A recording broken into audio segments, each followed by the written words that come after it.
I like Sam Harris, but he's been Polemic. doing like the people I don't know if you've listened to his podcast at all, but the people he has on his podcast I don't know. He hasn't like had too many interesting people on, and like he says he doesn't want to platform people like RFK Jr., who isn't even that extreme. Like he's anti-vax, but he's not that extreme. But I understand not wanting to platform like Alex Jones because he's just crazy.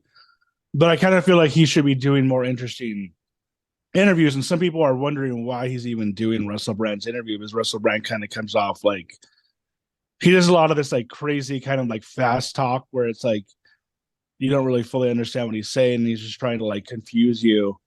But yeah, so here's Sam Harris. They were on Russell Brand and they respectfully disagree about Trump, religion, big pharma. So That seems to be fueled in when it will. So, I mean, describe it to bad luck. and where two people with opposing views, with perfectly valid perspectives on both sides, has somehow been mapped onto the entire internet space, but perhaps without the congeniality and goodwill that I assume exists between you and Jordan. I wonder what your so he's talking fears about him are as we and increase space and where two Jordan people Peterson here. Describe it to But bad so luck. okay, And so my take on this is so in my opinion, Sam Harris is coming off as like the most just honest kind of like whatever he I mean you can just even if you disagree with some of his like certain beliefs, like religious beliefs. Oh yeah, one other thing on that last one too I want to mention is I heard some people saying, well, there's nothing wrong with what Obama's doing because if he has those homosexual urges and he's not acting on them, that's what conservatives want you to do. Like conservatives and Christians realize that like you might have homosexual urges, but you shouldn't act on them. So from a conservative take, he's like Obama's, well, I guess he was supposedly acting on it with this guy, but he ended up like getting, according to this guy, he ended up getting married. So it's like, shouldn't really be looked down upon that he just said that he just fantasized about women. But so in terms of this one, yeah, so Sam Harris is coming off totally like honest and like what he says is pretty basic, makes sense. And Jordan Peterson is kind of the one coming off as a little bit more extreme. But Jordan Peterson really seems to be the one people seem to be kind of almost, like, especially the conservatives, seem to be agreeing with Jordan Peterson more. So I think Russell questions him about Jordan Peterson here. and where two people with describe it to bad luck and bad genes. Mate, as this online space continues to evolve, the relationship that you have with Jordan Peterson, where two people with opposing views, with perfectly valid perspectives on both sides, has somehow been mapped onto the entire internet space, but perhaps without the congeniality and goodwill that I assume exists between you and Jordan. I wonder what your fears are as we increasingly find ourselves in some irresoluble cultural polemic that seems to be fueled in by a will to impose, centralize, to accrue authority, to defeat without grace the opponent. How do you feel about this advancing space, and how can we engage in conversations with people we don't agree with in good faith? How can we take on board the views of those we disagree with and advance a mutual conversation? Or do we just accept now that centralized democracies such as America and the UK are finished and we have to start moving towards decentralized cultural and political models because there's just too much agitation elsewise? Well, yeah, I share your concern about all this. This is something I'm quite worried about. I'm not sure you and I would view the remedies in the same way, but I'm just going to sketch out what I think the remedy is. I think we need to collectively develop the ability to worry about more than one thing at a time, right? So what I keep confronting are people who focus on one part of a troubling dichotomy. Take the tension between censorship, which I know you're worried about, and misinformation. Right now, I would acknowledge, that free speech is almost an intrinsic good. It's certainly the best error correcting mechanism we have, and that we should protect it at almost any cost, certainly politically. And yet there is this tension between misinformation and really becoming waking up in a society that's one day ungovernable on the basis of misinformation, where we just cannot converge on a fact-based discussion about anything because people are so siloed into their delusional echo chambers. And on the other side, our efforts to correct for misinformation, which increasingly look like censorship and increasingly are in tension with the almost intrinsic good of free speech, which we protect much better here in America than you do over there in the UK. So what I'm continually finding are people, we can talk about the left and right poles of the political spectrum as shorthand. It is not perfectly accurate now, but people on the left and the right can only focus on one of these bright, shiny objects at a time, right? They're only worried about misinformation, or they're only worried about censorship. They're only worried about wokeness, or they're only worried about Trumpism. They're only worried about, respect for tradition, or, innovating on everything, right? So there are all of these things that represent trade-offs it's not a landscape of very clear distinctions between right and wrong and good and evil, but where we just have to figure out how to tune things, and or a trade-off between individualism and a commitment to the common good, right? I mean, like if you privilege individualism above everything else, you begin to lose your ability to create a society that any sane individual would want to live in, right? So if we respect your right to put smoke in the air above everything else, we have undermined my right to breathe clean air, right? There is a trade-off here. There's some amount of regulation I have to impose on you so that your enterprise doesn't f it up for everybody.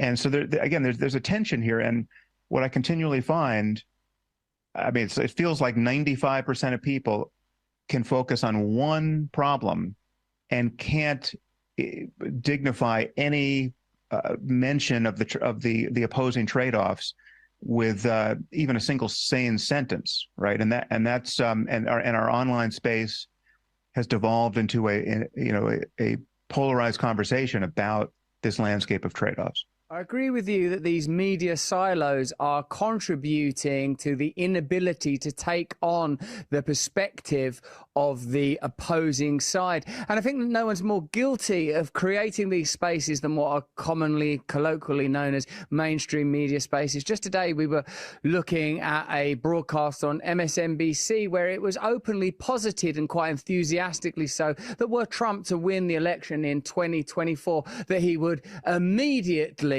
declare himself president for life, and therefore any opportunity to indict or indeed imprison Donald Trump will be lost forever. So nothing less than the future of democracy hung in the balance in the forthcoming 2024 election. Now, this was the claims that were being made in a specifically on MSNBC, and in particular it was Rachel Maddow. And I feel like it perhaps would be more beneficial if what you want to encourage is a rational discourse, to engage in to present rational arguments, and in particular to be candid, open and utterly transparent about the shortcomings of the side that you yourself advocate for. If freedom of speech means anything, it means the freedom of speech of your opponents. And I think we've seen over the last few years terms like misinformation, malinformation and disinformation enter the public discourse, not solely because there are now miracles around communication and technology that mean anyone with an idea and a rhetorical flourish can reach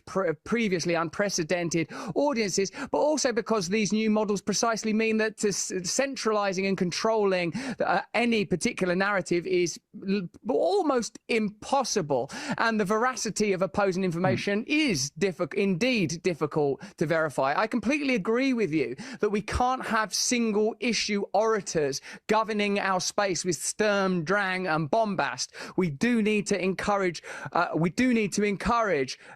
would say, inclusive discourses where people are, as I said in my initial question, are deliberately favoring the views of their opponent, willing to see where they can concede, willing to accept that my freedom may at some point impede on your freedom. What am I willing to sacrifice? Now, these ideas are precisely the kind of things that I turn to meditation for, Sam, and I know that you're here in part to talk in depth about your meditation app, which I admire and I love and I use.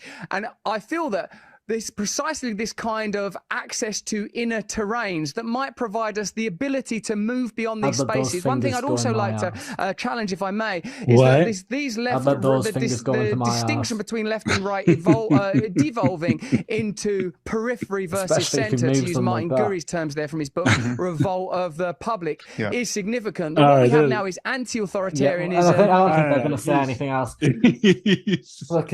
He's losing me, man. I mean, like, what is he even saying? What is he saying here?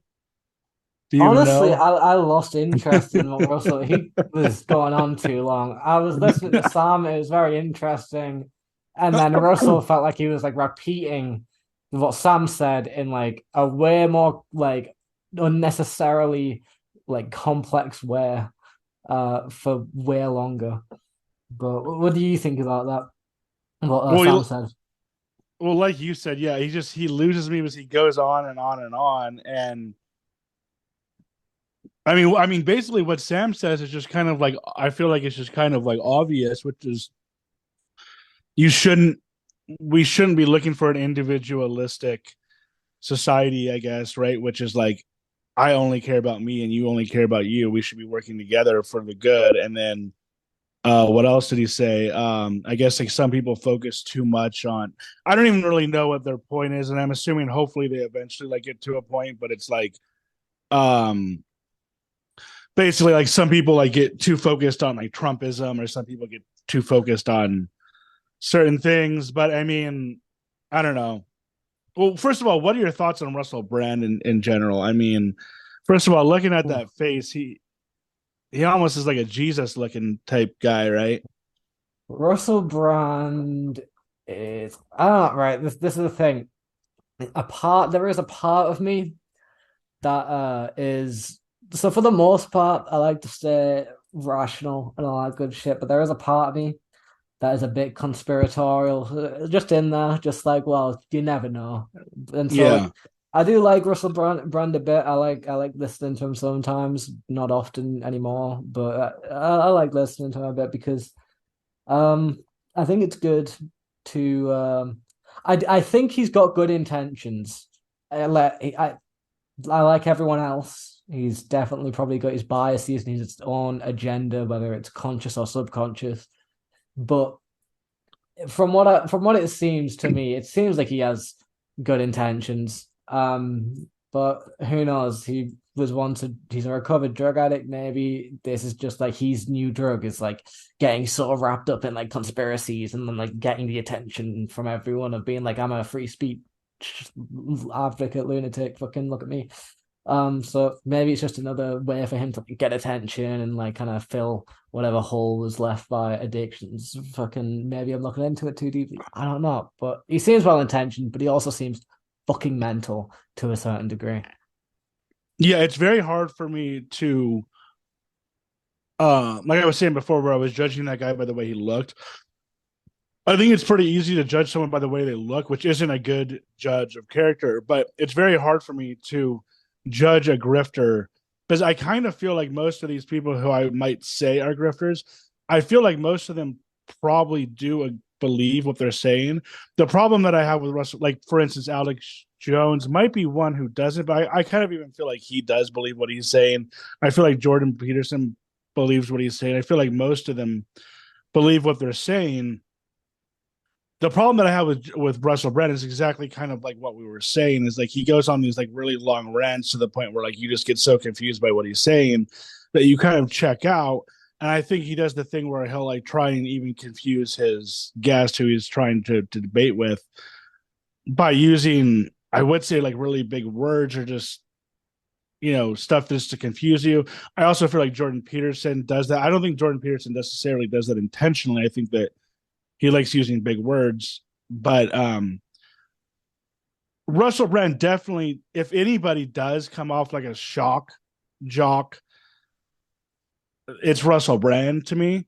But that's not saying that he doesn't actually believe in what he's saying. And if he does, if you do believe in what you're saying, then you can't really rag on the person. Like if you believe your own bullshit or your own conspiracy theories, which once again, your conspiracy theory take is like, they are interesting. Like the conspiracy theories are interesting. I don't think that some of them are as interesting as others, but some of them are interesting. And Yeah, you know, like It's a fucking Michelle Obama's fat cock. yeah, like that's one example. Although I don't really think that that's obviously an actual good conspiracy theory, but like No. I don't That even really rabbit hole know is what. fun, though. That's a funny ass conspiracy rabbit hole to go down. There's songs, bro. There is songs about Michelle Obama's being a man, and there are songs about every politician being a man and fucking each other in gay orgies and the trans overlords. There are songs about this on like random fucking corners of the internet on tiny small free speech websites or in the corners of BitChute. Like 4chan type stuff. Yeah, but it's fucking this. I wish I could. I completely lost where it was. I tried to find it a while back. I lost it, but